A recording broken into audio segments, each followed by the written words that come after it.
Hey guys, we are with Lisa Werner now. She works with Olitech, and in our series here of interviewing some different people on the team, we're really excited to get Lisa's insight. She works a lot on the investigations, both the kind of traditional side of things in terms of public records research and some more advanced open source intelligence stuff. But what's particularly interesting about Lisa is that she's got quite a background and active career in media. And so, Lisa, if you'd love to tell us a little bit more about that, we'd appreciate it. So I started my career in the news industry in Washington, D.C., and worked on Capitol Hill, gathering resources and stories for a while. And then I moved over into the documentary side of things with National Geographic. Worked on several programs with them, including World's Most Dangerous Gang about MS-13, and spent a good chunk of my career there. And then when there was a downsize and a lot of us left, I fell into true crime research. And it was an interest of mine I didn't know I had. I found I was really adept at gathering information, finding people who were difficult to find, and gathering police reports or putting together timelines that maybe weren't readily available. And after a while, I kept hearing messages, if you will, from some of our interviewees in the law enforcement side of things. And they would say, "Have you ever thought about becoming a PI? You're really good at gathering things. We didn't give you this information. How did you get it?" And so when COVID hit, I thought, okay, why don't I test this out? And so I went to Olitech. I actually made a couple phone calls to different PI groups in the area. And I spoke to Greg at Olitech, and he suggested I take one of their training courses to get my license. So I did that. And next thing I know, they were absorbing me and I was working with them. So, yeah.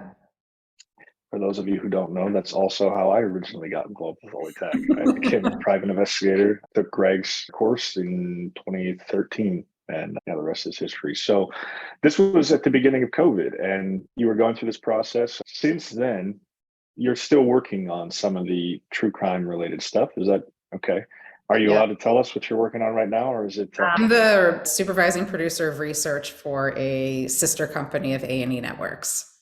Okay, Yes, interesting. most of our stuff goes on A&E.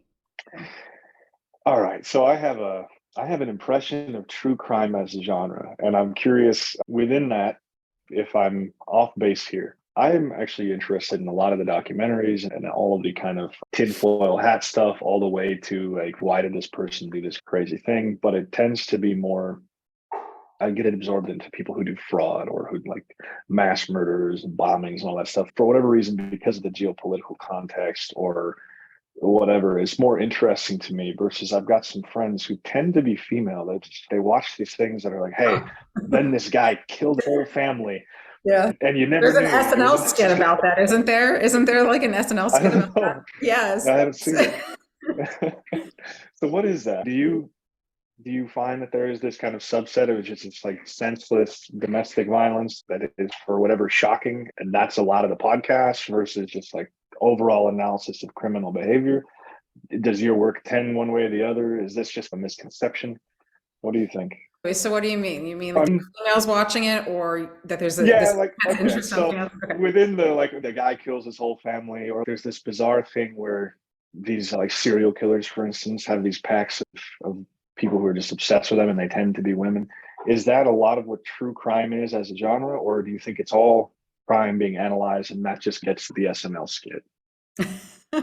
I don't know. I do know that the demographic skews female, suburban female. But I don't know all the intricacies into that, into why. I think that would be interesting to evaluate Sure. for sure. But yes, it does skew that way. It's interesting. I have done some series that air on different networks in the past that are meant to skew more male.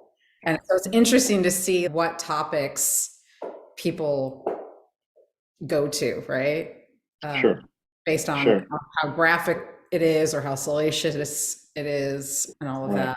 A lot of like my transition and interest into the PI side of things or whatnot is because of my interactions with these families in when I was researching more on the ground level. and thinking it's a very oversaturated market and there's a Mm, lot of interest in it. But I feel heavily for the families that it is to the point now where their case is closed, the person is sentenced, and the next call they have, or the next person tapping their shoulder, is somebody from the media to get them on mm, camera. So there's that feeling of I'd rather be helping these people than exploiting them. interesting. And so a lot of what we Interesting. do right now with my company is very thoughtful in that regard. Mm. There was some controversy about the recent Dahmer Netflix.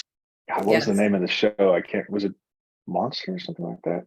Yeah. It was also a Charlize Theron movie. So yeah, but it was good. I watched it, but I understood that there was some concern from some of the families, like, hey, you this is pretty fresh, and even if it wasn't, They why didn't are we? even, yeah, they didn't even alert them that they were going to be Yeah. created or anything. Yeah. And it's interesting that it was done in that way because you have a main character who is the serial killer and not the victims, and so it's glorifying in a way. Similarly to the Ted Bundy one with Zac Efron, I guess it was. Mhm. Maybe Yeah. that one didn't get as much attention because it wasn't as good.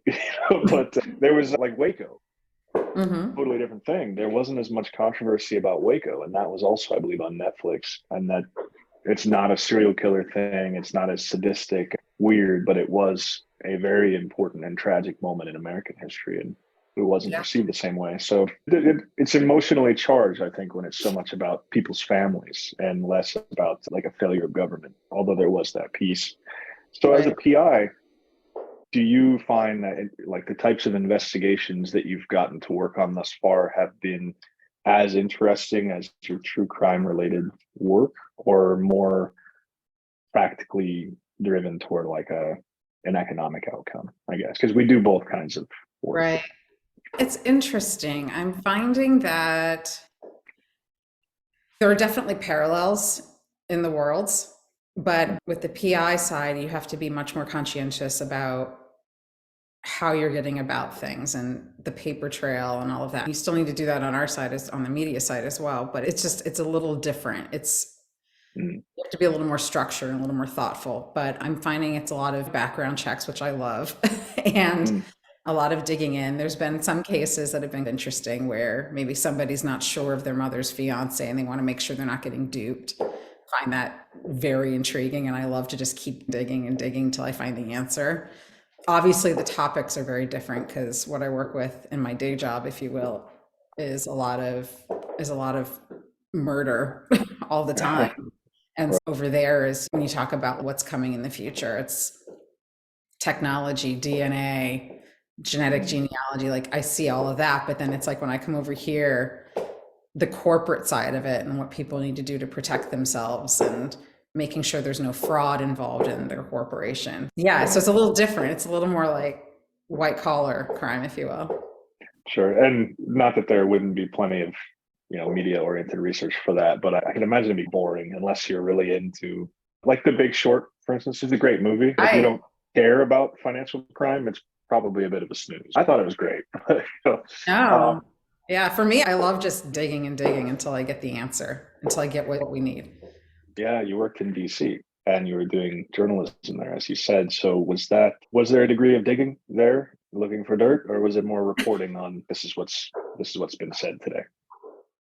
We did some investigative work. We did a few side pieces about human trafficking and Mm, different things going on in the city. But in terms of people on Capitol Hill and in the Beltway and in the know and that kind of thing, it was more just getting in with them, getting them to tell us what was going on for the day, maybe some talking points. gotcha. Okay, interesting. So that would have been an interesting environment to practice earlier in your career, journalism. It's fairly high stakes. It's DC. You don't want to get yourself misquoting people or being the subject of any kind of scrutiny for that. Did you enjoy that level of pressure, or did you find it overly stressful? How was that? No, I enjoyed it. I miss DC. It's my second home. Yeah, no, I loved it. I loved running around and getting the stories and everything. And then even at National Geographic, similarly speaking, getting to go behind doors and scenes that you don't usually get to see, right? Like we did a whole thing on Miami International Airport and spent like a week there. and I could tell you how to get to the roof. Like we got to go on the tarmac. I got to go see how the suitcases, when you check your bag, that matrix that's behind the scenes. Interesting.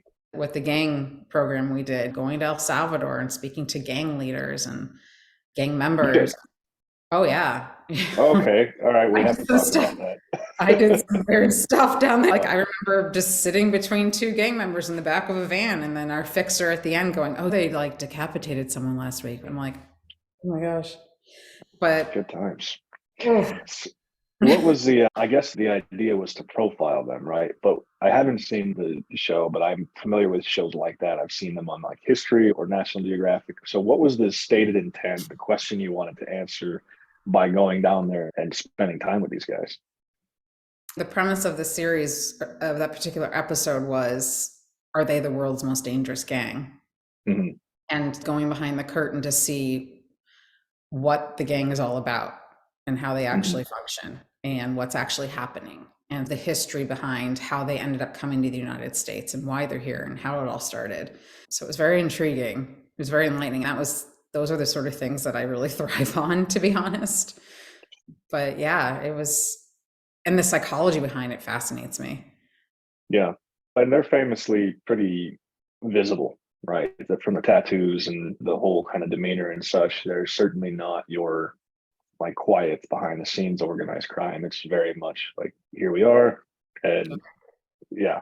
So when you're talking to them, are you getting any kind of sympathetic, I can relate to their cause, or is this more just you guys are crazy? What was I like? I think back to speaking to one kid at an LA park, and they were saying how they own the park and they tax the people at the park and they do all this stuff and just trying to understand it. And I was like, are those people playing soccer in the gang? And he said, no. And I said, why do you feel like you have to be in the gang, but they don't? And he said, you just don't understand. You just, once you're in, it's so just the mentality is so different. And then even, yeah, you can find the humanness in everyone, even though they've done such evil deeds. And working with some of the people, like one of the original founders of the gang, Smokey, down there in El Salvador, and getting to know him and his family and getting to know like how he ended up in the gang and what happened and how he is now that he has kids, and even talking to people who have left the gang and how hard it is. And so just empathizing with their situation and seeing how different it is from my own or anyone else's that I know. Yeah. So it's, yeah, you can find humanness in everyone. And I also find that in a lot of the true crime things we do. When you speak to people who, victims' families, it's Mm. always finding that common ground with people and getting to know them as people.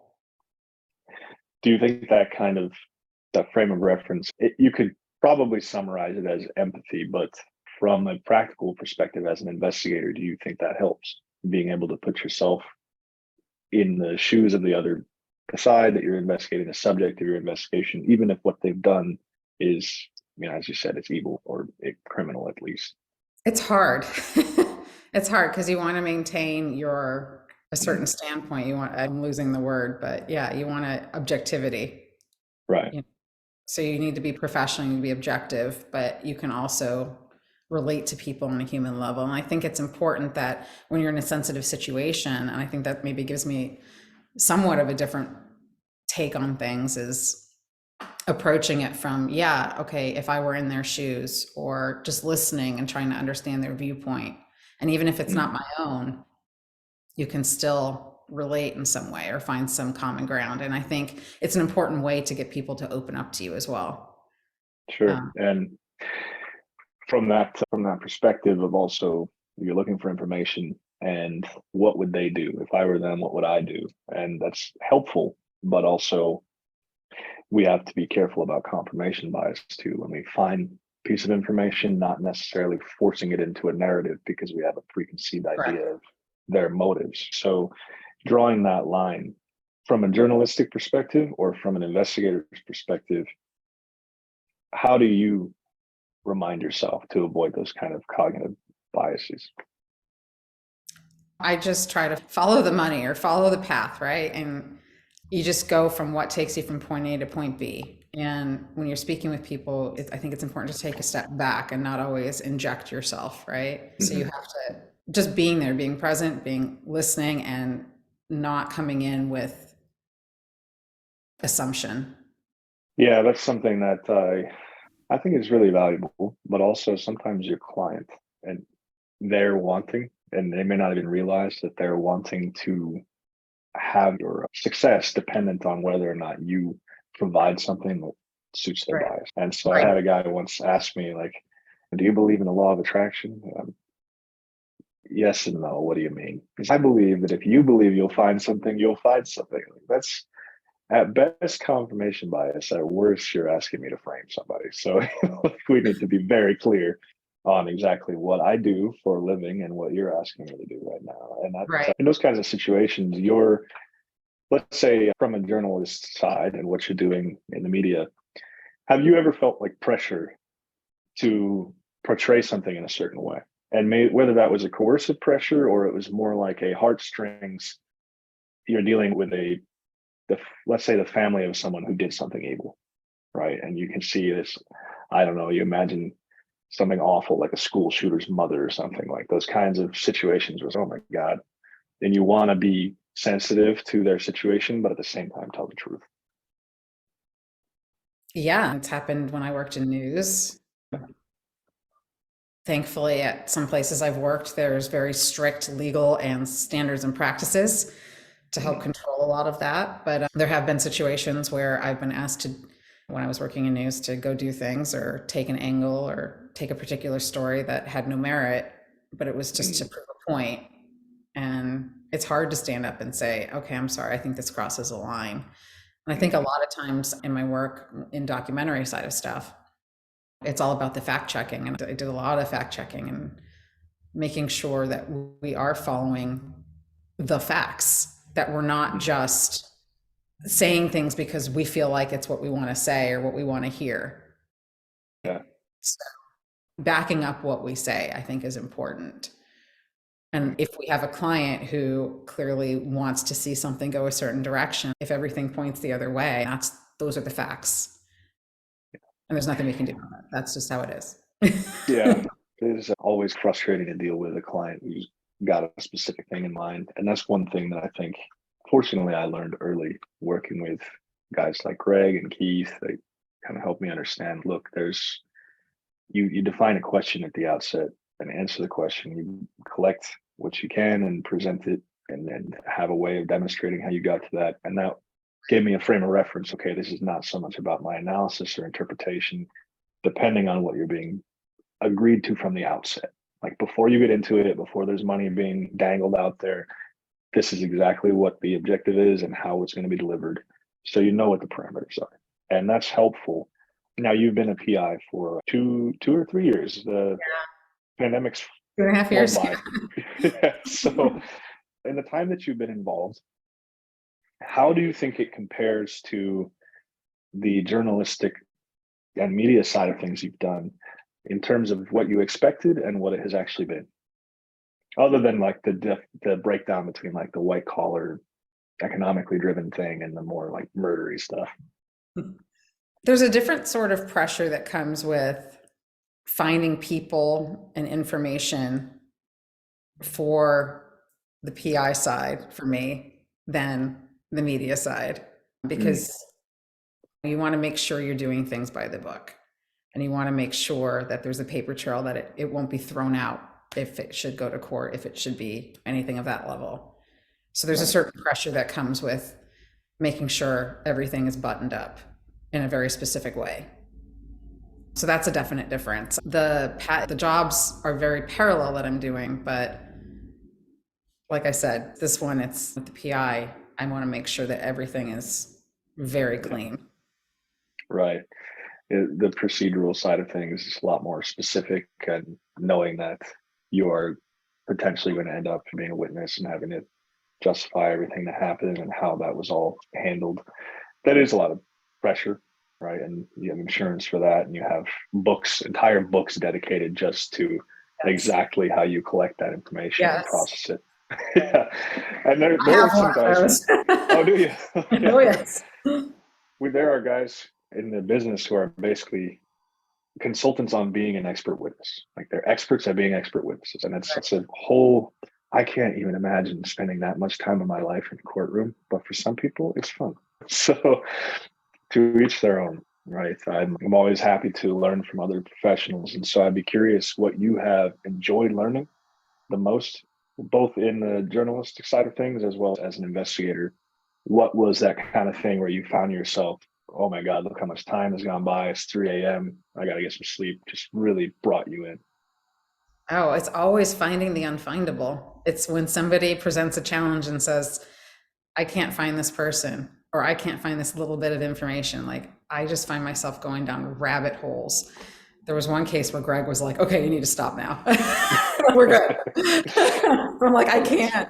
I do. I really love that stuff. So, That's, I was just talking to Keith about his experience of what differs in PI work and executive protection work from perhaps what people went through in the military or police context or their other career. And he said that one of the things that stood out most to him is that you have these open loops essentially that you don't really know what happens after your role in an investigation is yeah, over. You don't know yeah, if there's a conviction, you don't know what yeah. happens. And even on the EP side, we talked about it like nothing bad happens, it's a good day. There's not necessarily a specific thing. Yeah, you get them from point A to point B and nothing bad happens, but it's just this open loop, this open question, I no heard from resolution. I heard recently at a gathering from one of our teammates, our colleagues, about a case that I helped do background on it. He was telling somebody, "Oh yeah, she tracked this person's movement from here to here, and then we were able to intercept and get this warrant." And I'm like, I had no idea what happened after I gathered that info. So it was really cool to hear. Oh, okay, that was successful. All right, great. That is Um, great. I know. Yeah, I. It's fun to be able to like, not fun, but it's great to be able to help people Yeah. and close things for them and so they're safe. It may seem a little morbid sometimes, but you're allowed to have fun. Yeah. Like, it takes a Yeah. special kind of person to enjoy this, which could be stressful for some people or boring. Or I know from our experience working on some of the same things that a lot of what you do is looking through public records and stuff. And like when you know what that represents, then it can be exciting when you know that finding this piece of information about this person's property ownership or the process by which that has gone or their vehicles or anything like that as an isolated exercise of digging through various different county record systems, it would be boring.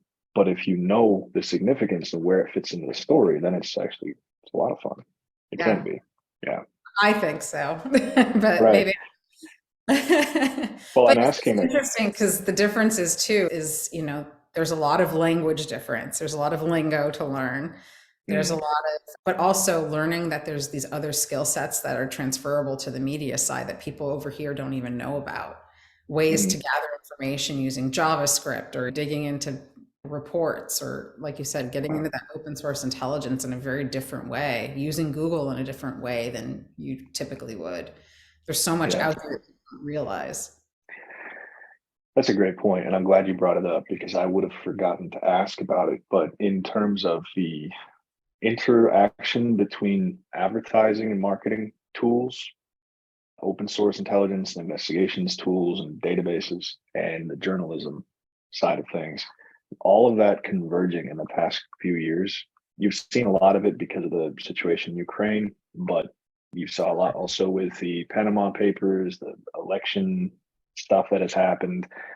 There are some incredible resources now that have been put together mostly by nonprofit organizations working with journalists. And you can find so much of that information about companies around the world, individuals, the sanctions list, politically exposed persons, all that's just open data now because of basically politically motivated journalist type stuff. Flip side, stuff for monitoring and finding all this information, a lot of the best stuff I'm finding comes from the advertising and marketing industry. So we use tools for monitoring things, which are actually like PR firms. They're trying to like, oh, they said something nice about you. We're using it for other things. So what do you have in terms of tools and techniques that you found to be interesting that maybe were a bit unorthodox and might be of use to others that are in our industry? There's a lot that I'm still learning, to be honest, but there's just a lot of side coding you can do that I want to Mm, learn a little bit more. The Boolean type searches you can do on Google and Yandex and these different sites to get mm, different results than you would get just from a basic search. There's a lot of resources out there, databases, systems, and softwares that can help us with a lot of our searches. There's a lot of groups out there as well who have been putting out information and trainings for mm, how to gather information. I'm finding that social media is such a slippery little beast because a lot of people are moving away from these sites that I used to use to gather all of my information, or they're realizing they can put on privacy settings. So yeah. it makes the job a little bit harder. So trying to keep up with the trends and where people are actually, Mm, the social media that people are using more frequently, and trying to learn how to get into those a little bit more. But there's just so much out there. I'm also finding though that governments and local state law enforcement are really batten down the hatches on public records, mm, trying to understand the laws that are changing and how you can maneuver and still get what is technically open records. yeah, that's a good point. That especially with the changing access to social media activity in the more obvious sense, right? So I remember, let's say 5 years ago, I would be researching a group of individuals, and it was almost embarrassingly easy, unless they were a little more sophisticated. But just the average person put everything out there, and there were only a few sites. It's like Facebook at the time, so 2014, 15, people just had everything on Facebook. You had, God, people, people.com, which was really easy. Just go and even their API or their normal web app, just find a ton of information. And that was this weird period where everyone had put everything online and nobody was using privacy settings. It was ridiculous. It was wonderful for people like us. It was a happy time. It was a happy time. But now a lot of that stuff is offline.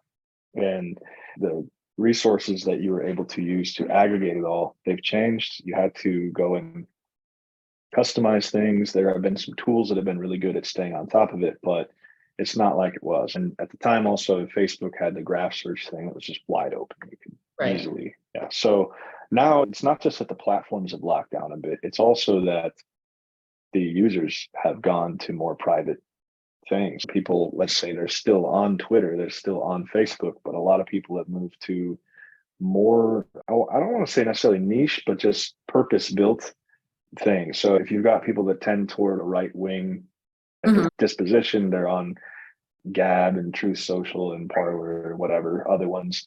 People that have maybe a little bit more of like a younger crowd, for instance, under the age of about 25, they're all on TikTok doing different things. People are in dedicated communities using pseudonyms again, like they were in the early 2000s or late 90s on Discord and Telegram and all this stuff. So that era of people using their real name and pushing everything online, that was a window. It was a window. I'm not complaining, but it certainly does add a different dimension to what we do. And something that comes up, I'd be curious if you've encountered this too, is just that the line of when and how we can become proactive in engaging with sources of information, whether it's the subject directly or their broader community or businesses that they've interacted with. We have, depending on the jurisdiction, the ability to do that, but there's just a point at which is it wise or not? Have you encountered that at all? Okay, let me make sure I'm clear what you're asking. So if there's a line that we cross in interacting with these sites, or? Well, interacting with people through those sites or through just even an old fashioned phone call, that line, I don't say that we cross it in any legal sense, but just we have to be aware of where it is in different contexts. So Right. let's say people are investigating fraud groups online, they will create accounts and go get into that community. That's generally viewed as okay. Finding somebody for a debt collection purpose, there are like FDCPA regulations, there are things you can say and can't say. And so Right. it is all very situational. Or like what Keith can do in his fugitive recovery situation, like they can walk into someone's house if they think somebody's in there. Not that he does all the time or anything, but just there are different lines of interacting with someone beyond the passive data gathering that OSINT does. And I'm curious what you've encountered as a journalist or as an investigator. It depends, right? It depends what you're after and what you're trying to accomplish, and making sure I'm a very conscientious sort of researcher. So a lot of times, by the time I've picked up the phone to call you, I know a lot about you already. That's the hope, right? So I do my due diligence. I try to stay out of it unless we need to go in. So there have been situations on the OLA side where we need to make phone calls, we need to interact, but also knowing before I make that phone call that I know a little bit about you. I know some of your personality a little bit if I can from social media. I'm also learning that of a certain age group, you don't just call. That is seen as a very aggressive move nowadays. How to like deal with some of the new communication that people prefer.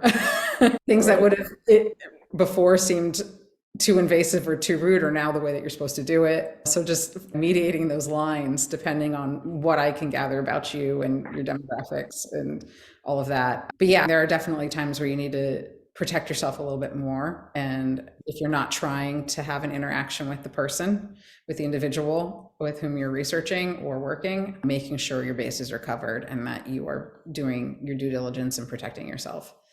Yeah, it's very dependent upon what you're doing. Yeah. Yeah. And I guess as a journalist too, sometimes you need to get there and give them an opportunity to comment on something. And I'm sure those are sometimes uncomfortable discussions. So being prepared is key. In the last few Working, minutes, working in true crime has definitely made me very immune to I bet. action when it comes to those things. So I definitely have a lacking of fear when it comes to picking up the phone now because I've Sure. experienced it all. Have you ever done one of those things in the documentaries or the shows where you go and visit them in prison? Have you ever done that? That seems a little, yeah. I haven't. It's interesting because I stopped going into the field when I moved into research more, but we have done some prison visits in my previous life. Hmm. So when I was in the field more, yeah, it's interesting. I'm sure you got some interesting stories about the experience in El Salvador as well, and just all We of the, visited a prison in El Salvador that was very interesting. Yes. it's, yeah, that's got to be way worse. So, Oh, it was interesting. yeah. It Yeah. Oh my was gosh. So intimidating. you've had quite a career. We're coming into a new year now. In terms of your investigative career or what you're doing with the media side of things, what would you like to do next? I want to continue to develop my skills in OSINT investigations big time. I think that's a good resolution for this year is getting more training, more depth, and really gearing myself, focusing on those skills, that skill set more. Cool. Yeah. If you're watching this and you are a sales or business development person for anyone selling the tools, this is your cue. We're in shopping mode. If you watch this whole thing, then we'll at least demo. But here's a question for you that I think will benefit people who may be watching this clip at least, and they're coming from the perspective of someone who perhaps does not want to be researched or investigated, and the kind of clients we have that are more concerned about their protection and their privacy. You excel at finding information that doesn't want to be found. Perhaps offer some privacy advice for people other than, hey, lock down your Facebook. I think you have to be very conscientious about what you put out there. Honestly, it's hard when you're a business owner to Mm-hmm. not put yourself out there because you're trying to do PR. But if you're also Right. trying to protect yourself, so it's a very opposites thing. It's making sure you're very conscientious about location settings on your phone. The pictures you take all have information embedded. So there's so many ways. Watching what you put out on Facebook and Twitter and any of those other sites, I think Yeah. is very important. Being very aware of what you're putting out. Yeah. And then in terms of other protections, yeah, it's making sure that all of your information is locked down. You can contact some of these networks like White Pages and LexisNexis and have them lock down your information. So if Right. you're super highly protective of that, you can do that. Yeah. Let's say from the perspective of someone who's got your skill set and has a budget from either a client or otherwise to research somebody, would you agree that in my experience, one of the best things someone can do who has to be public is to be quite intentional, as you said, conscientious, not so much about hiding what they can, but about carefully crafting what is out there, right? If you need to have an address out there, make sure it's not the one that you live at, that kind of thing, right? 100%, 100%. It's just scrubbing the internet as much as you can for any information on yourself. Yeah. And making sure Scrubbing what's it. out there is actually what you want out there. Yeah. Crafting it. And the idea is to waste Lisa's time, waste her time, waste her client's budget, because really that's all you're doing is you're buying yourself time. Anyone Not who's wasting my sufficiently time. I determined, love doing it. wasting the client's money. But we have seen people get hurt. And it's not that the metadata that was in the photo was accessed. And that was more of a concern before. It's still a concern if you're uploading things that you took with the camera or even a camera on your phone. But if it was from an app, a lot of times they strip the metadata. But what's in the photo visibly, you would be absolutely shocked by what people can figure out. We've had several celebrities get robbed or killed because of an address on a, it was like Pop Smoke got basically robbed and killed because there was an address on a box in an Instagram post. They came to the Airbnb and they got him. So we see these sorts of things happen. If you ever want to go down a rabbit hole, the whole image intelligence and they basically locate geolocation from just the most random stuff. And they do this to find human traffickers, to find people that are doing illegal arms deals and all that. It's tiniest fragment of something. And that sign over there could only possibly be in this small village in Right. Lithuania. Isn't that what Bellingcat did? That was one of the first things Bellingcat did. Yeah, Bellingcat's fascinating. And there's a whole controversy about their objectives and agenda, but they are skilled. They're very good at what they do. Lisa, is there anything else that you would like to just offer in terms of advice going into the next year ahead before we wrap up today? I don't know. I think what you said is making sure what you're putting out there is what you want out there. Yeah. Yeah. It's the time for that, isn't it? And hopefully, if you are watching this and you have any questions, you can reach out to Olitech and you can reach out to Lisa in particular, and that's just lisa@olitech.com, or they can find you as Lisa Werner on LinkedIn. Is that correct? Yes. Okay, great. Thank you so much for joining us today. And I look forward to having some more discussions in the future about specific events as they come up and getting your insight on those as well. Thanks. All right.